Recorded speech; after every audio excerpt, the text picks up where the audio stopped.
Hello friends, good morning. ఈరోజు మంగళవారం ఒక మంచి పద్యం చెప్పుకున్నాం వేమన శతకం నుంచి. ఆత్మశుద్ధి లేని ఆచారం అదియేల, భాండశుద్ధి లేని పాకమేల, చిత్తశుద్ధి లేని శివ పూజలేలరా విశ్వదాభిరామ వినురవేమ.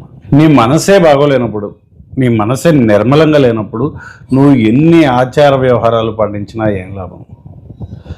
నీ మనసు భగవంతుడి మీద లగ్నం కానప్పుడు నువ్వు ఎన్ని శివ పూజలు చేసినా ఏం లాభం? ఇది ఎలా ఉంటుందంటే, గిన్నెలు పాత్రలు శుభ్రం చేసుకోకుండా వాటిలోనే తిరిగి వండిన వంట ఎలా ఉంటుందో, చిత్తశుద్ధి ఆత్మశుద్ధి లేని పనులు అలా ఉంటాయి అనేది ఈ పద్యం భావం. ఈ పద్యం మీకు నచ్చినట్లయితే ఈ వీడియోను లైక్ చేయండి, అలాగే మీ ఫ్రెండ్స్కి షేర్ చేయండి. మన ఛానల్ ఇంకా సబ్స్క్రైబ్ చేసుకోకపోతే సబ్స్క్రైబ్ చేసుకొని ఇన్స్టాగ్రామ్లో కూడా ఫాలో అవ్వండి. రెగ్యులర్గా డైలీ తెలుగు వాడిని చూస్తున్న మీ అందరికీ ధన్యవాదాలు తెలుపుకుంటూ థ్యాంక్స్ ఫర్ వాచింగ్.